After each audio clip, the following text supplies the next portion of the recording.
पहली वजह यह है कि इस बार नवरात्रि के दौरान गरबा कार्यक्रमों में जो सांप्रदायिक नफरत और तनाव देखने को मिला, वैसा हमारे देश में इससे पहले कभी नहीं हुआ था।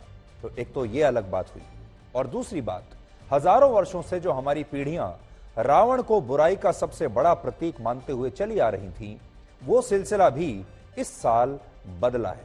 और ऐसा इसलिए हुआ क्योंकि बॉलीवुड की एक फिल्म में रावण का एक ऐसा हाइब्रिड अवतार पेश किया गया जिसमें वो किसी क्रूर मुस्लिम बादशाह जैसा दिखाई देता है। और इस फिल्म के टीजर को लेकर देश में विवाद इतना बढ़ गया कि आज रावण दहन के दिन भी लोग रावण का ही बचाव कर रहे हैं।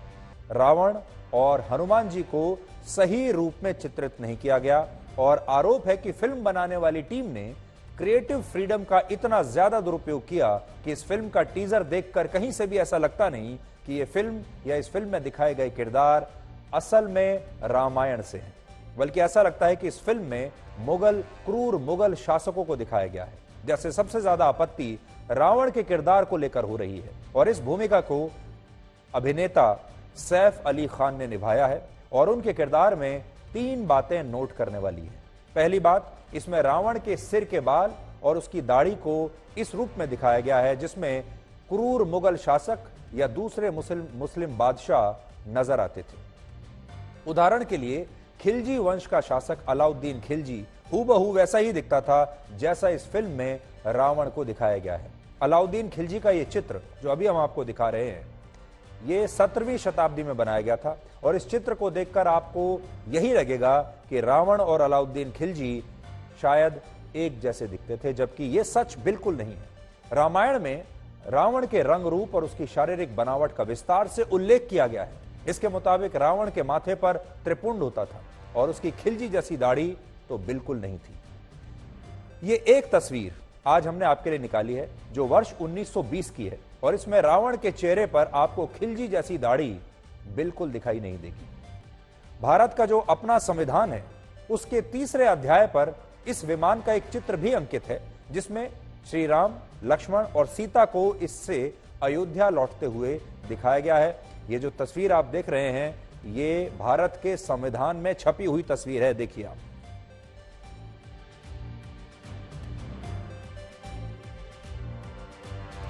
इसके अलावा श्री रामचरितमानस में भी पुष्पक विमान का चित्र अंकित है, जिससे यह पता चलता है कि यह विमान वैसा तो बिल्कुल भी नहीं था जैसा कि इस फिल्म में दिखाया गया है। इसके अलावा पौराणिक ग्रंथों में इस बात का भी उल्लेख है कि यह विमान धन के देवता कुबेर के पास हुआ करता था, लेकिन बाद में रावण ने इसे उनसे छीन लिया था। तीसरी बात यह कि इस फिल्म में रावण की लंका को अंधकार और एक डराने वाला स्थान के रूप में दिखाया गया है, जबकि रामचरितमानस में यह उल्लेख है कि रावण की लंका सोने की थी, सोने की तरह चमकती थी। यानी एक तरह से अगर आप देखेंगे तो इस फिल्म को रामायण पर आधारित बताया तो जा रहा है, या इस तरह का आभास दिया जा रहा है कि ये आज के जमाने की रामायण है और इसे रामायण से प्रेरित होकर बनाया गया है, लेकिन ये कहीं से भी उससे मेल नहीं खाती। इसके अलावा यह भी आरोप है कि फिल्म के टीजर में हनुमान जी के शरीर पर चमड़े की बेल्ट दिखाई गई है जो उनका सीधे तौर पर अपमान है। इसके अलावा यह भी आरोप है कि हनुमान जी को किसी मुस्लिम व्यक्ति के रूप में दिखाने की कोशिश की गई है, जो उनका जो चेहरे का जो उनके जो लुक्स हैं वो वैसे दिखते हैं, जिसमें वो बिना मूंछ की दाढ़ी में नजर आ रहे हैं। यानी रामायण के जो सारे प्रमुख किरदार हैं, सबकी जो पर्सनैलिटीज हैं, शख्सियत हैं, शक्ल सूरत है, सब कुछ बदल दिया गया है। इनके अलावा इस फिल्म के टीजर में भगवान राम का किरदार निभाने वाले अभिनेता प्रभास खड़ाऊ की जगह चप्पल पहने नजर आते हैं, और इसमें उनकी मूछें भी हैं, जबकि पिछले 700 वर्षों में भगवान राम के जितने भी चित्र बनाए गए उनमें वो बिना मूछ के ही दिखाई देते हैं। और ऐसा इसलिए भी है क्योंकि उनके ये सभी चित्र तब के हैं जब वो काफी युवा थे। जैसे श्री राम का ये चित्र वर्ष 1750 में भारत के मंडी कलाकारों द्वारा बनाया गया था, और इसमें भगवान राम और उनके भाइयों के विवाह समारोह को दर्शाया गया है। अब दूसरा चित्र देखिए, 16वीं शताब्दी में बना था यह चित्र, जिसमें भगवान राम वनवास पर जाने से पहले अपने पिता राजा दशरथ का आशीर्वाद ले रहे हैं।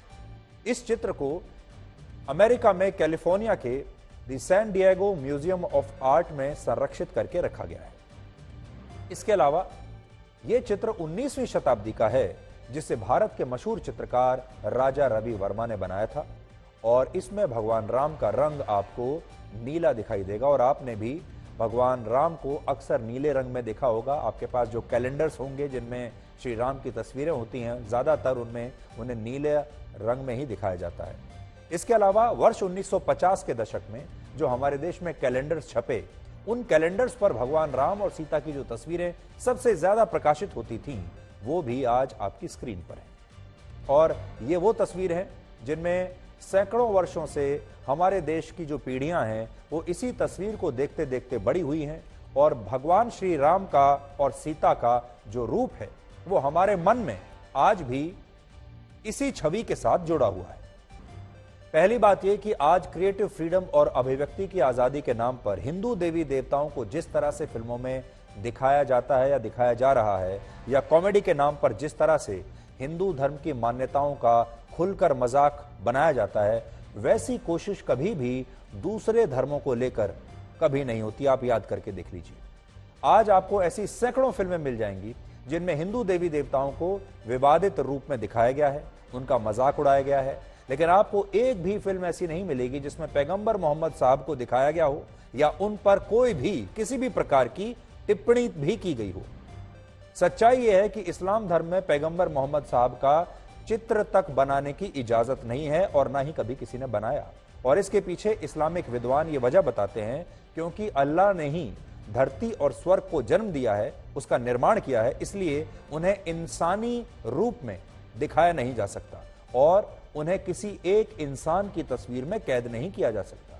और हमारे देश के तमाम कलाकार, हमारे देश के तमाम फिल्म प्रोड्यूसर, निर्देशक, लेखक, कॉमेडियन, एक्टर, सब लोग इस बात का पूरा ध्यान भी रखते हैं और इस बात का पूरा सम्मान भी करते हैं, और उन्हें करना भी चाहिए। हमें इस पर कोई आपत्ति नहीं है, कोई विरोध नहीं है, हर धर्म का सम्मान होना चाहिए। लेकिन जब बात आती है हिंदू धर्म की, तो इस दौरान हिंदू समुदाय की भावनाओं का बिल्कुल भी ख्याल नहीं रखा जाता। हिंदी फिल्म इंडस्ट्री में कम से कम 30 फिल्में ऐसी बनी जिनमें किसी न किसी रूप में हिंदू देवी देवताओं का अपमान हुआ या पौराणिक मान्यताओं के साथ छेड़छाड़ हुई। लेकिन आप खुद सोचिए, कभी हिंदू समुदाय ने ऐसी असहनशीलता नहीं दिखाई या किसी पर ऐसा जानलेवा हमला कभी नहीं हुआ। दूसरी बात यह कि हिंदू धर्म में रावण को बुराई का सबसे बड़ा प्रतीक माना गया है। हजारों वर्ष से हमारी अलग अलग पीढ़ियां रावण को बुराई का प्रतीक मानती चली आ रही है, और एक समाज के तौर पर हमने रावण को कभी स्वीकार नहीं किया। मोहन भागवत ने यह तो कहा कि भारत एक हिंदू राष्ट्र है, लेकिन उन्होंने पहली बार इसके साथ यह भी जोड़ दिया कि जो लोग इससे सहमत नहीं हैं वो उनका भी सम्मान करते हैं। दूसरा, देश में यह धारणा बनाई जा रही है कि संगठित हिंदुओं से मुसलमानों को खतरा है, जबकि ये सच नहीं है। यह भी आज उन्होंने कहा मुसलमानों को संगठित हिंदुओं से कोई खतरा नहीं है। तीसरा, दलितों और पिछड़े वर्ग के लोगों के साथ भेदभाव बंद होना चाहिए और हिंदुओं को संगठित होने की आवश्यकता है। चौथी बात उन्होंने कही कि हर क्षेत्र में महिलाओं की भागीदारी बढ़नी चाहिए, और उन्होंने उदयपुर में सिर तन से जुदा करने की घटना का भी आज जिक्र किया है। यह सच है कि वर्ष 1961 में आरएसएस के पूर्व प्रमुख माधव सदाशिव गोलवलकर ने इस्लामिक विद्वान सैफुद्दीन जिलानी से मुलाकात की थी, लेकिन यह भी सच है कि कोई आरएसएस प्रमुख कभी मोहन भागवत की तरह इस तरह से मस्जिद और मदरसों में कभी नहीं गया, और खुद मोहन भागवत अब तक ऐसा करने से बचते रहे थे। वर्ष 2016 में उन्हें लखनऊ के एक मस्जिद के इमाम ने वहां आने का निमंत्रण भेजा था, जिसे शुरुआत में उन्होंने स्वीकार कर लिया था, लेकिन बाद में उस मस्जिद में गए नहीं। लेकिन अब 6 वर्षों के बाद परिस्थितियां बदल रही हैं और आरएसएस भी बदल रहा है। इसके अलावा जब काशी की ज्ञानवापी मस्जिद को लेकर बहुत विवाद हो रहा था, उस समय मोहन भागवत ने कहा था कि आरएसएस अब राम मंदिर जैसा आंदोलन किसी दूसरे स्थल को लेकर नहीं चलाएगा, और उन्होंने कहा था कि राम मंदिर एक अपवाद था। यह भी देश के मुसलमानों के लिए और मस्जिदों के लिए बहुत बड़ा संदेश था कि आरएसएस जो है वो उनके लिए जगह छोड़ रहा है। कहा जाता है कि आरएसएस की शाखाओं में महिलाओं के लिए कोई जगह नहीं, जबकि ये बात पूरी तरह गलत है। असल में आरएसएस में महिलाओं की एक अलग इकाई है जिसे राष्ट्र सेविका समिति कहते हैं, और यह संयोग है कि समिति का गठन भी वर्ष 1936 में ही दशहरे के मौके पर हुआ था। फिलहाल देश भर में इस समिति की 5000 से ज्यादा शाखाएं हैं और इन शाखाओं में महिलाएं सफेद सलवार कमीज और उस पर एक सफेद दुपट्टा पहनकर हिस्सा लेती हैं, जिसका बॉर्डर गुलाबी रंग का होता है। ये उनकी यूनिफॉर्म है। 5000 से ज्यादा शाखाएं लगती हैं इसकी। लोकसभा की पूर्व स्पीकर सुमित्रा महाजन और सुषमा स्वराज आरएसएस की इस महिला समिति से ही जुड़ी रहीं और वो शाखाओं में भी जाती थी। आरएसएस को कट्टर हिंदूवादी संगठन बताया जाता है। कहा जाता है कि इस संगठन में मुसलमानों के लिए कोई स्थान नहीं, जबकि यह भी गलत है। यह दूसरा मिथ है। सच्चाई यह है कि आरएसएस का अपना एक मुस्लिम संगठन है जिसे मुस्लिम राष्ट्रीय मंच कहते हैं। इस इकाई की स्थापना 2002 में हुई थी और आज इसकी राष्ट्रीय कमेटी में कुल 56 सदस्य हैं। आरएसएस को ऊंची जाति के लोगों का संगठन माना जाता है, लेकिन आरएसएस में आज दलितों और पिछड़े वर्ग के लोगों के लिए SC/ST राष्ट्रीय मंच नाम की एक अलग इकाई है।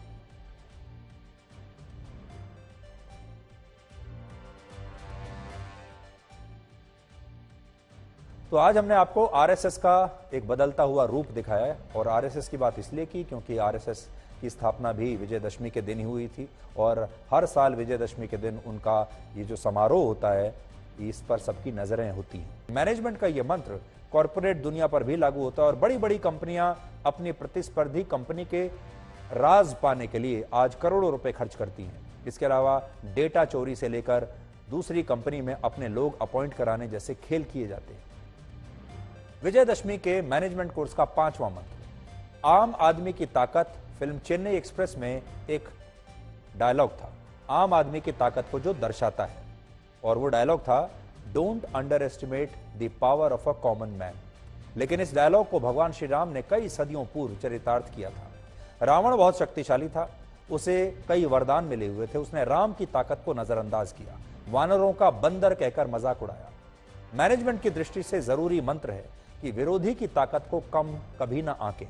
सिर्फ विरोधी ही नहीं बल्कि साथ काम करने वाले किसी भी व्यक्ति को छोटा या कम ना समझें।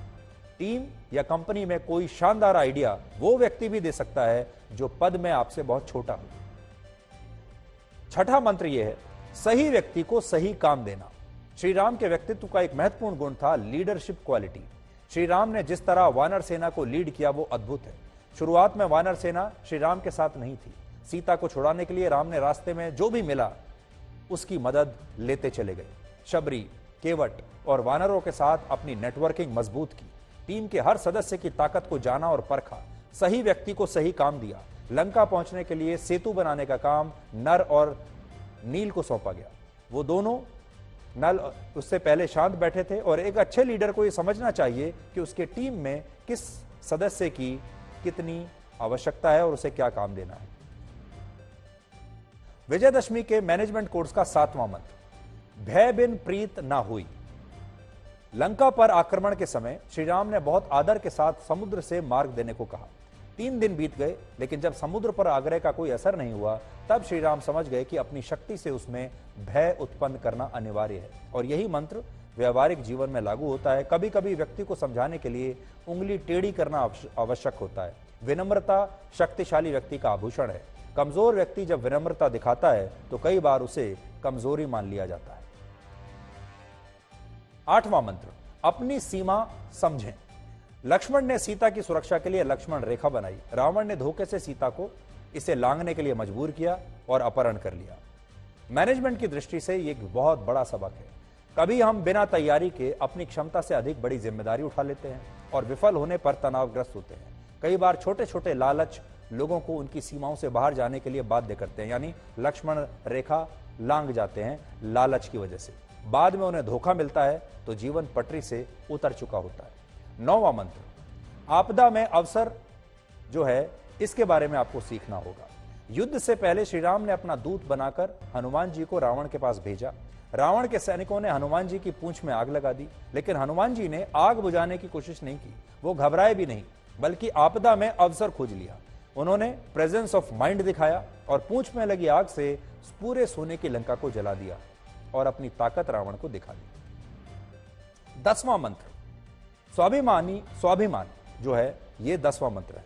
श्री राम अपनी पत्नी सीता और भाई लक्ष्मण के साथ 14 वर्ष का वनवास काट रहे थे। उनकी रावण से लड़ाई राजपाट, पैसे या किसी जमीन के टुकड़े को लेकर नहीं हुई थी। उन्हें लंका पर राज नहीं करना था, बल्कि ये स्वाभिमान की लड़ाई थी।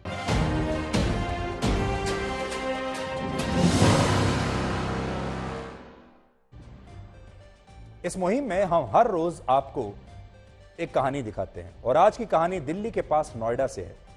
नोएडा के सेक्टर 121 में एक हाउसिंग सोसाइटी है और यहां पर सचिन राणा एक सिक्योरिटी गार्ड की नौकरी करते हैं। पिछले महीने एक महिला ने सचिन राणा को उसका अपमान किया और कई थप्पड़ मारे, जिसका वीडियो अब तक लाखों लोगों ने देख लिया है। बात बहुत छोटी सी थी। कार पर लगे स्टिकर को लेकर सचिन राणा ने महिला को रोका और वो इस बात पर भड़क गई। कार से उतरकर सिक्योरिटी गार्ड को थप्पड़ मारा और आरोपी महिला पेशे से कॉलेज में एक प्रोफेसर है।